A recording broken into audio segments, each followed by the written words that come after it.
नमस्कार, हरियाणा न्यूज का खास कार्यक्रम खबर गरम है देख रहे हैं आप। मैं हूं आपके साथ अनामिका अजय मिश्रा। इस कार्यक्रम में हम बात करेंगे दिन भर की तमाम बड़ी खबरों की। तो चलिए शुरू करते हैं।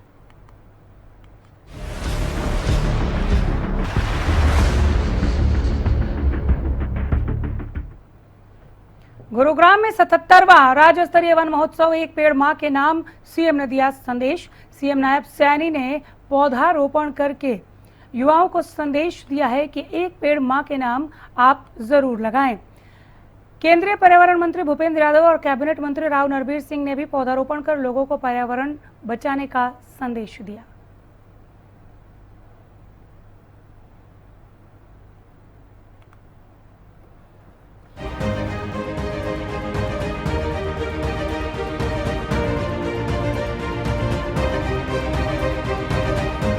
गुरुग्राम के मानेसर में हरियाणा के 77वें राज्य स्तरीय वन महोत्सव का आयोजन हुआ। कार्यक्रम में मुख्यमंत्री नायब सिंह सैनी ने शिरकत की। सीएम ने खुद पौधा लगाकर प्रदेशवासियों से भी ज्यादा से ज्यादा पौधे लगाने की अपील की। मुख्यमंत्री ने एक पेड़ मां के नाम अभियान को भी आगे बढ़ाने का आह्वान किया। उन्होंने कहा कि पेड़ सिर्फ पर्यावरण को बचाने का माध्यम नहीं, बल्कि आने वाली पीढ़ियों के लिए सबसे बड़ी विरासत है। सीएम ने पौधारोपण को पुण्य का काम बताते हुए कहा कि एक वृक्ष लगाना 10 संतान के बराबर पुण्य है। साथियों, आज का यह वन महोत्सव केवल पौधे लगाने का कार्यक्रम नहीं है, बल्कि आज का ये कार्यक्रम प्रकृति के प्रति अपना ऋण चुकाने का आज ये हम सबका एक सामूहिक संकल्प भी है। साथियों, यह संकल्प को संस्कार और संस्कार को जन आंदोलन में बदलने का आज ये हमारा कार्यक्रम है। साथियों, वृक्ष ये प्रकृति का एक ऐसा अद्भुत ये चमत्कार है जिसकी जड़ें अतीत की में होती हैं। साथियों, जिसका तना वर्तमान में ये खड़ा होता है और जिसकी शाखाएं साथियों भविष्य को छूती हैं।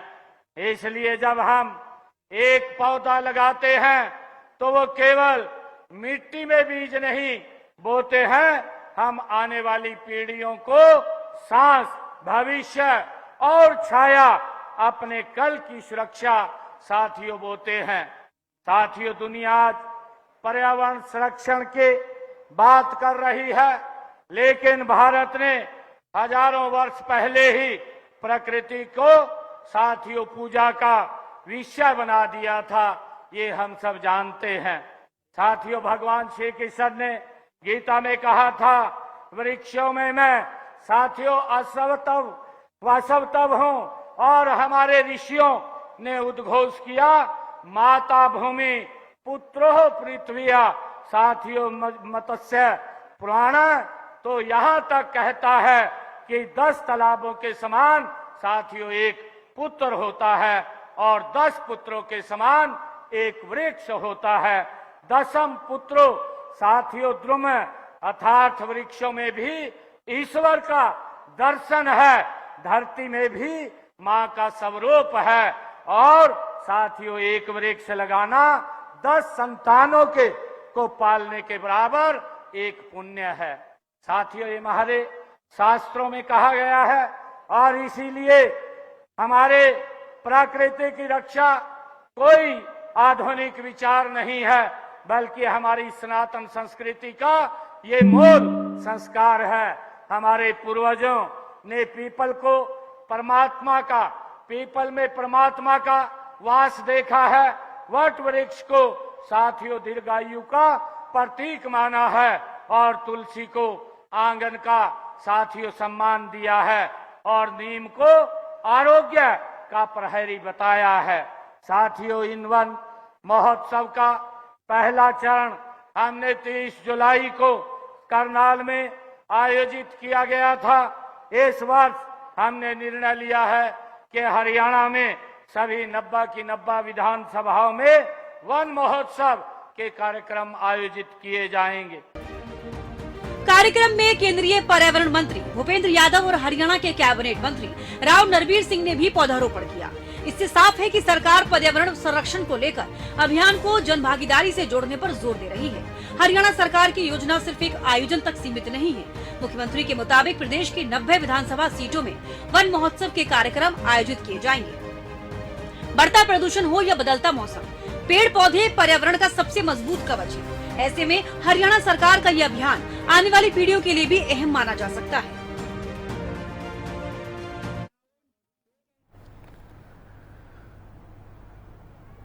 दिल्ली के हरियाणा भवन में केंद्रीय जल शक्ति मंत्री CR पाटिल ने हरियाणा के सभी सांसदों के साथ अहम बैठक की। बैठक का मुख्य एजेंडा रहा जल जीवन मिशन और राज्य में पेयजल से जुड़े इंफ्रास्ट्रक्चर की समीक्षा। बैठक के बाद केंद्रीय मंत्री मनोहर लाल ने जल जीवन मिशन 2 की तैयारियों की बात कही और SYL मुद्दे पर कांग्रेस को घेरा। वहीं कांग्रेस सांसद दीपेंद्र हुड्डा ने सरकार पर जल भराव और SYL के मुद्दे पर सवाल उठाए।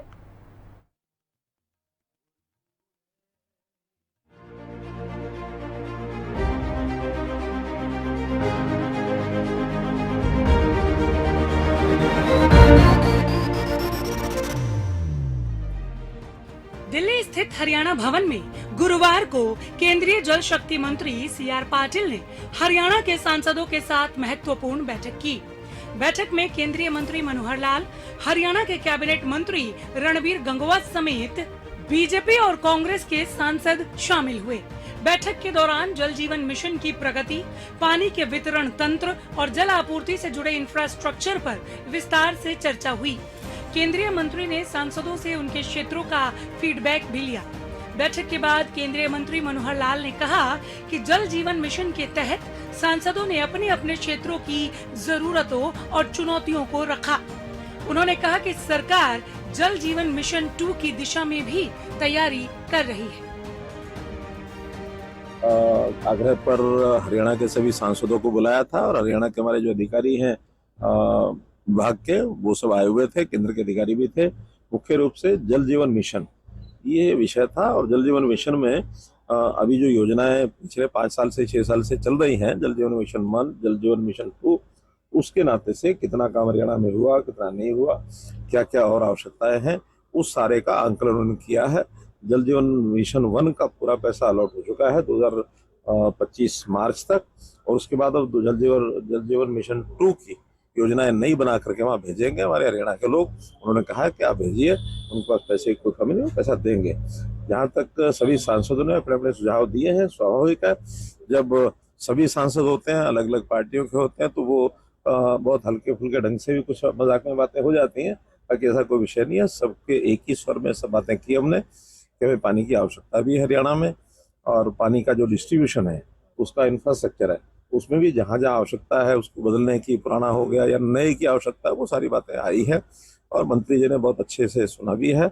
उनका कि सारी योजना हरियाणा के बना के लाया, उसमें सहयोग करेंगे। 2004 में प्रेसिडेंशियल रेफरेंस के लिए गया था और 2016 से पहले वो इसको करवा भी नहीं पाए थे। हमने आकर के 2016 में पहली बार वो निर्णय कराया।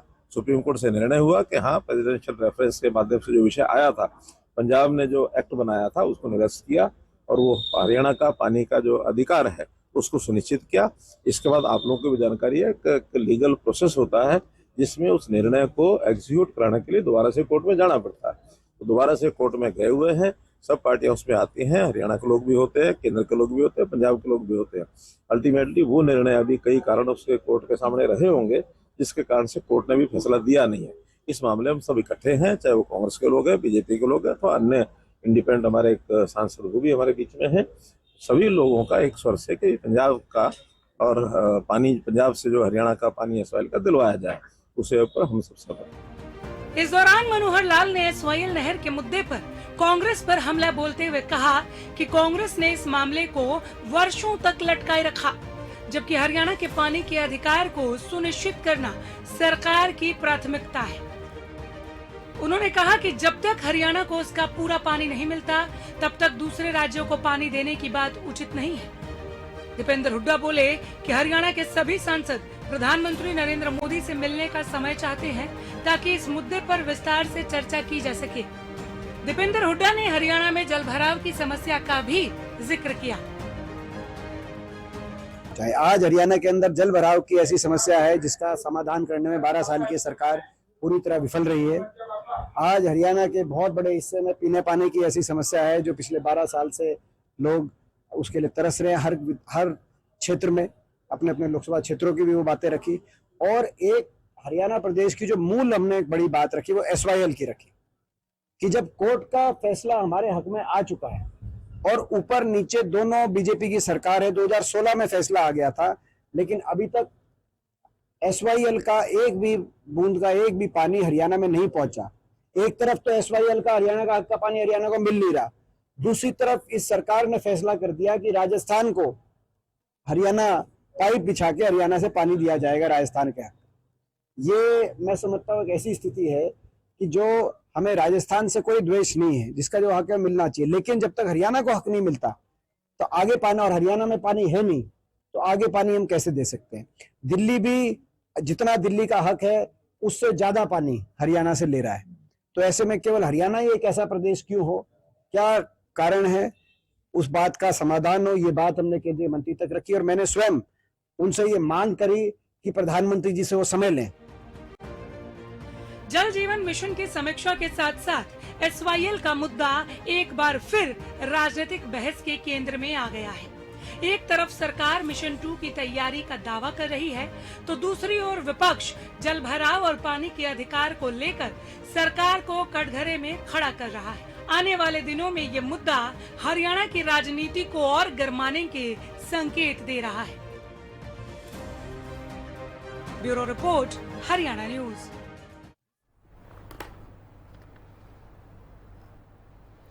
हरियाणा में सियासी संग्राम के साथ अब संगठन की जंग भी तेज होती दिखाई दे रही है। बीजेपी ने हाल ही में अपनी नई प्रदेश टीम का ऐलान कर संगठन को नई धार देने की कोशिश की, तो वहीं कांग्रेस भी अब अपने संगठन को जमीन पर मजबूत करने में जुट गई है। कांग्रेस ने संगठन सृजन अभियान के तहत हरियाणा के 7 जिलों में DCC अध्यक्षों के चयन की प्रक्रिया तेज कर दी है।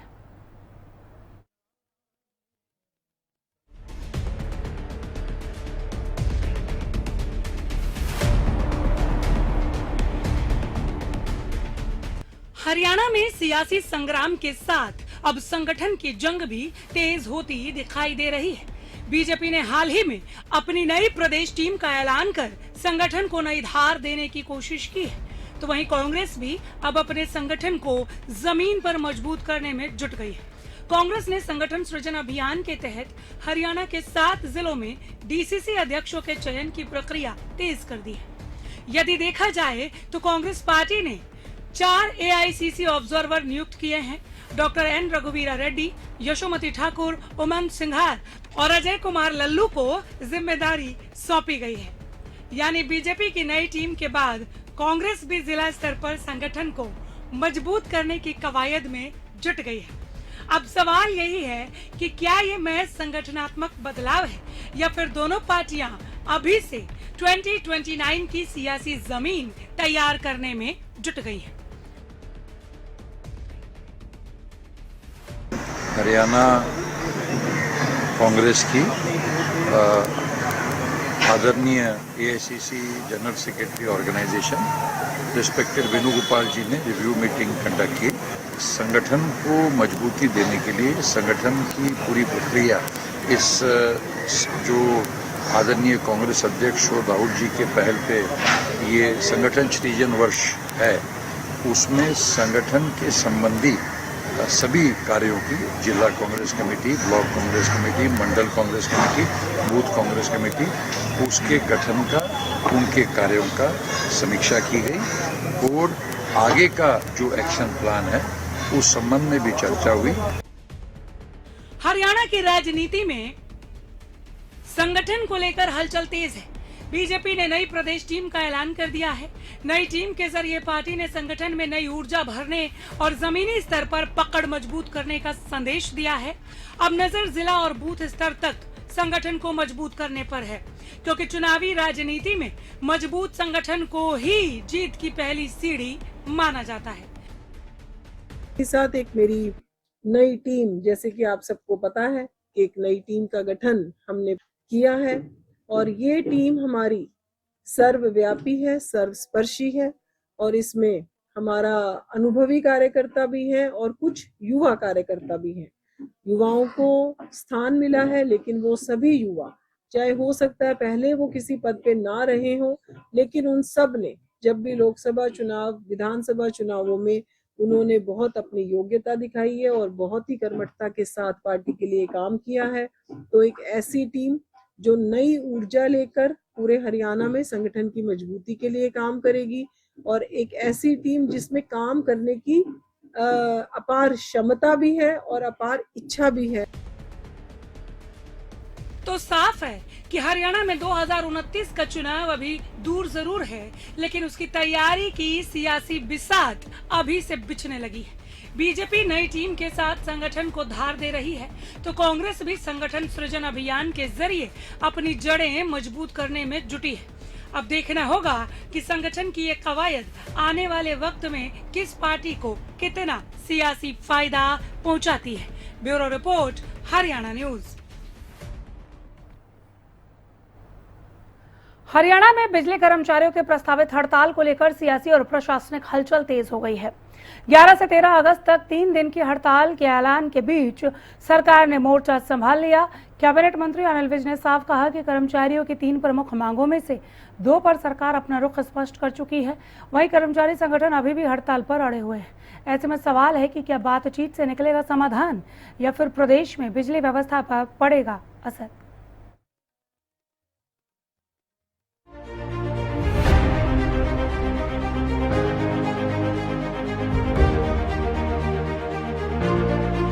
हरियाणा में बिजली कर्मचारियों की हड़ताल से पहले सरकार और यूनियनों के बीच टकराव बढ़ता नजर आ रहा है।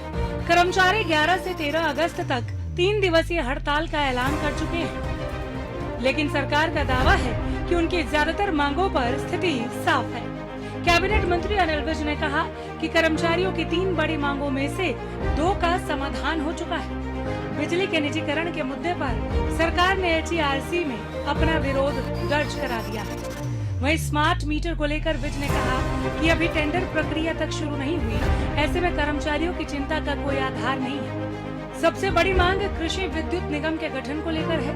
विज के मुताबिक इस मुद्दे पर मुख्यमंत्री स्तर पर चर्चा हो चुकी है, बातचीत जारी है। सरकार का कहना है कि बिजली विभाग के अधिकारी लगातार कर्मचारी यूनियन से संपर्क में है और समाधान निकालने की कोशिश की जा रही है। वहीं अनिल विज ने यह भी कहा कि कुछ लोग कर्मचारियों को गुमराह कर रहे हैं। सरकार की कोशिश है कि बातचीत के जरिए विवाद खत्म हो और हड़ताल की नौबत न आए, लेकिन कर्मचारी संगठन अपनी मांगों को लेकर अभी भी पीछे हटते नजर नहीं आ रहे। को बुलाया था, मैं खुद बैठा था, सारे अधिकारी बैठाए थे। मुख्य रूप से उनकी 3 मांग। पहली मांग तो ये थी कि बिजली का प्राइवेटाइजेशन ना किया जाए। उसका हमने उनको बताया कि HERC में जो केस आया है,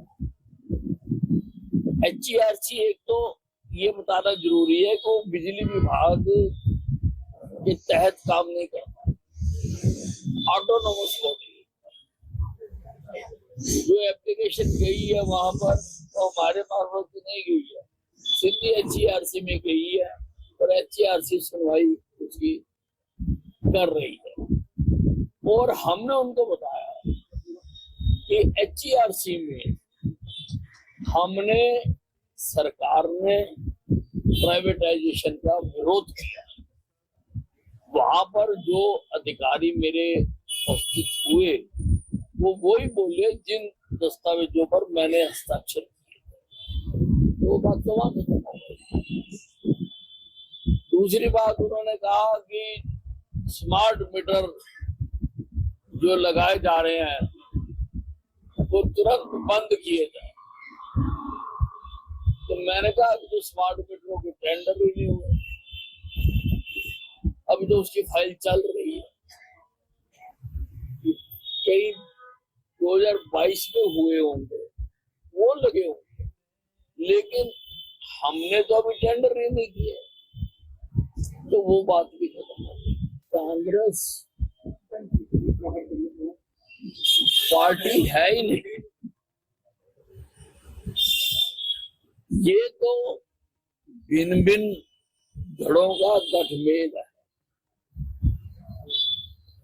अपने अपने स्वार्थ के कारण, जिसका जिधर स्वार्थ होता है उधर मिल जाते हैं, और अपने अपने स्वार्थ के कारण ही जिसका विरोध करना होता है विरोध करना। और हड़ताल की नौबत न आए, लेकिन कर्मचारी संगठन अपनी मांगों को लेकर अभी भी पीछे हटते नजर नहीं आ रहे। फिलहाल बिजली हड़ताल को लेकर दोनों पक्षों के अपने अपने दावे हैं। सरकार समाधान की बात कर रही है तो कर्मचारी अपनी मांगों पर कायम है। अब निगाहें आने वाले दिनों में होने वाली बातचीत पर है, जो तय कर।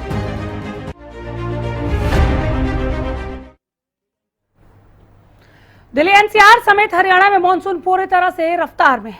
आसमान से बरस रहा पानी जहां गर्मी से राहत दे रहा है, वहीं जमीन पर प्रशासनिक तैयारियों की हकीकत भी उजागर कर रहा है। मौसम विभाग ने हरियाणा के 10 जिलों में बारिश का अलर्ट जारी किया, लेकिन फरीदाबाद से गुरुग्राम तक की सड़कें तालाब में तब्दील हैं। जगह जगह जल भराव और लंबा जाम है। सवाल ये है कि मानसून से पहले किए गए दावे आखिर कागजों तक क्यों सीमित रह गए।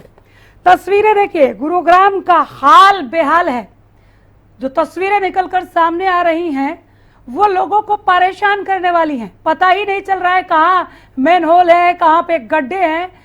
हादसों को न्योता देती है तस्वीरें। बड़ी बड़ी गाड़ियां भी डूब कर चल रही हैं इस पानी में।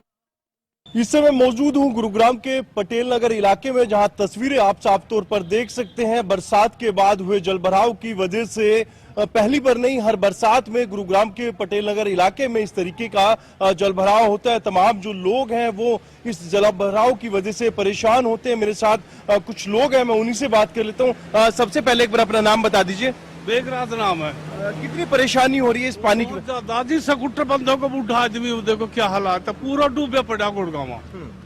ये पहली बार यहाँ के हालात है या हर बरसात में इस तरीके? हर साल होता है ऐसे ही, कभी थोड़ा बहुत कम कभी बढ़ती, पूरा यही होता है। क्या प्रशासन कोई काम नहीं कर रहा? कुछ ना, बस कहने के।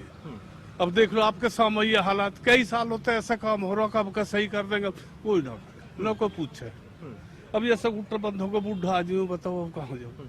हाँ, तो बिल्कुल तमाम जो राहगीर हैं वो कहीं ना कहीं परेशान होते हुए नजर आ रहे हैं। जहां तक तस्वीरें आप देखेंगे वहां इस तरीके का जो आलम है वो बना हुआ है। ना सिर्फ इसको जलभराव कहेंगे बल्कि बरसाती पानी का सैलाब इसको कहा जा सकता है। और तमाम जो लोग हैं इस पानी का शिकार हो रहे हैं। आप देख सकते हैं जो 2 व्हीलर हैं वो भी कहीं ना कहीं इस बरसाती पानी के अंदर खराब होते हुए नजर आ रहे हैं। तस्वीरें साफ तौर पर देख सकते हैं, तमाम जो 2 व्हीलर हैं वो यहाँ पर गिर गए। और ऐसे में पहली बार नहीं है, हर बरसात में पटेल नगर इलाके का यही हाल होता है। तमाम जो लोग हैं इस परेशानी की वजह से जूझते हैं और कहीं ना कहीं जद्दोजहद इस 2 व्हीलर निकालने में भी लोगों को हो रही है। और दूसरी तरफ वाहन आप देखेंगे तो वो वाहन भी कहीं ना कहीं पूरा पानी के अंदर आ घुसा है। और ऐसे में लोगों को परेशानी उठानी पड़ती है। जो अधिकारी दावे और वादे करते हैं कि हर बरसात में गुरुग्राम की सड़कों पर जलभराव नहीं होगा, लेकिन उसके बावजूद भी जलभराव होता है और लोगों को परेशानी उठानी पड़ती है। ये गुरुग्राम का पटेल नगर इलाका है जहां पर ये हालात बने हुए हैं। तो वहीं पर दिल्ली जयपुर हाईवे की बात करें, झाड़सा रोड की बात करें तो वहां पर भी इस तरीके के जो हालात हैं वो बने हुए हैं, क्योंकि प्रशासन दावे करता है ना कि काम करता है। कागजों में जरूर कार्य होते हैं लेकिन धरातल पर तस्वीरें कुछ और ही बयां करती हुई नजर आ रही है। जिन अधिकारियों के ऊपर गुरुग्राम की जिम्मेदारी है वो अपने कार्यालय में बैठकर बड़ी बड़ी दावे वाली बातें करते हैं और लोगों को परेशानी उठानी पड़ती है। गुरुग्राम से कैमरामैन राहुल के साथ संजय राठौर। फिलहाल के लिए इतना ही। नमस्कार।